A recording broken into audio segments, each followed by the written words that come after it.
Well, hey folks, welcome to a new video.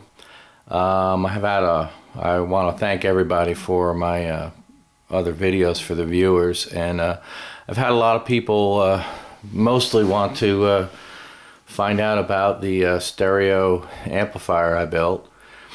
So now that I have all my effects, I had some backordered effects, but I've got them all. I've got them all in the rack or on the floorboard.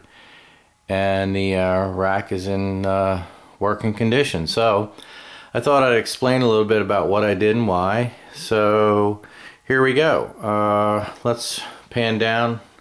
Here's my floorboard. I've got a Furman powered pedal board.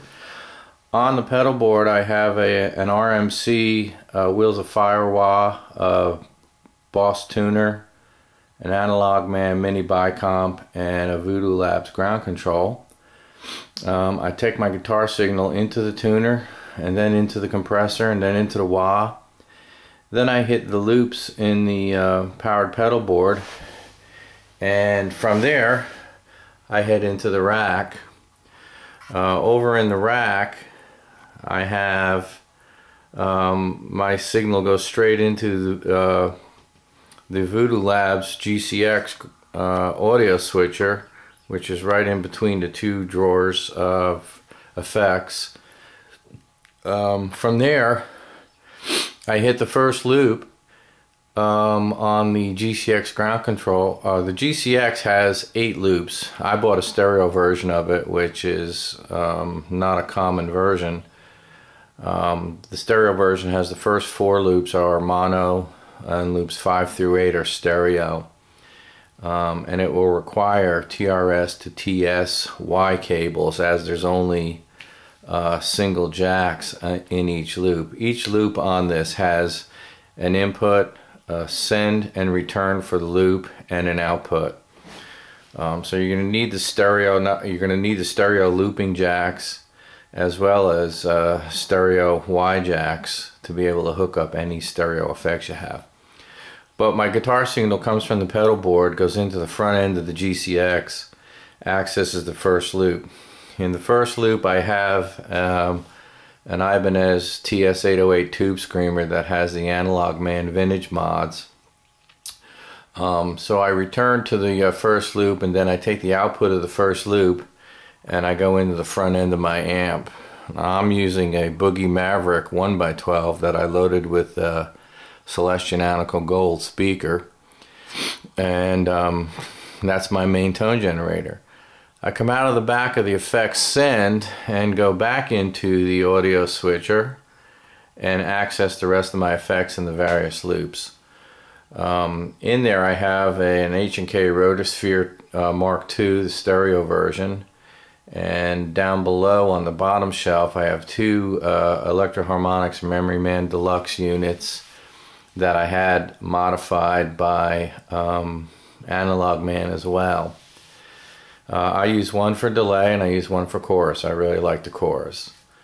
After I come out of the GCX Audioswitcher, I head into the ISP Decimator Pro Rack G stereo mod noise reduction unit.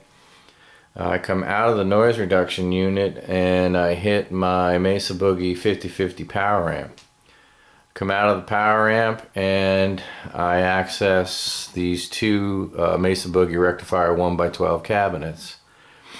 And that's pretty much it. I also have a 3-space rack drawer in there for goodies. I've got 2 Furman power conditioners in there because I have a lot of outlets that I need plugged in, and that's pretty much how I generate my stereo. I decided a while back that I wanted to go with analog effects, as I had over the years acquired a number of 19-inch digital rack mount effects units, and began to realize that they had a number of effects I'll never use, even though they're interesting and kind of fun to play around with, but I knew I'd never use them in a live situation. And the other thing I realized is that, you know, when I would read interviews with a lot of my favorite guitar players, or even guitar players that, you know, I just admired but maybe didn't play like them. A lot of them use analog effects, not the digital stuff. You know, an exception would be a guy like Steve Vai, who has the rack mount stuff. But, you know, Stevie Ray Vaughan, famous for using the Tubescreamer. So anyway, I began to realize, look at a lot of the studio effects and the rack mount effects as kind of a jack of all trades, master of none. And when I started thinking that way, I began to want to change my approach. So there's certain effects I like. I don't like a lot of them, but there's some I like. And I began to target, before I built this system, I began to target those effects and pretty much look for what many players that use them were considering top effects in their field. So for instance, I like Leslie. You can't find a better Leslie simulator than the H&K Rotosphere. You know, when you're looking for overdrive, you know, there's lots of great overdrives out there, but an awful lot of people like the Tubescreamers. And when it comes to delay or chorus, there's any number of models out there that people really love, but the old Memoryman Deluxes are pretty highly regarded. So I looked into a couple of those. Actually, I bought one, and when I really liked, I started playing with it and began to like the chorus as much as the delay, and decided to get a second one. However, you can't see on the floor there underneath my Marshall, I did get an Analogman ARDX20 delay unit, which is a really nice unit, and I'll demo that in another video. But I use that mainly with my Marshall head. So anyway, that became my approach, and at that point the game became, how do I deploy them, how do I turn them all on, what if I want to turn on more than one at a time. I didn't want to have to start doing a tap dance at a pedal board. That's when I found out about the ground control unit and the Voodoo Labs Audioswitcher. I can program the Audioswitcher. Right now I have a program to just turn the effects on one at a time, but I can also program multiple effects to come on at once. Or basically, what I'm really doing is programming the Audioswitcher to turn on more than, or activate more than one loop. So in any case, in subsequent videos, I haven't got this entirely tweaked yet in terms of getting all the levels right, but I got it pretty decent, and it sounds real good. So anyway, I did want to explain the stereo rig in case anybody's interested in going out there and maybe building one of these. And one thing I really like about it is, as you can see from this picture right here, I've met with a lot of guitar players who really like how it sounds but think it's an awful lot of stuff to cart, and I took pains to make sure I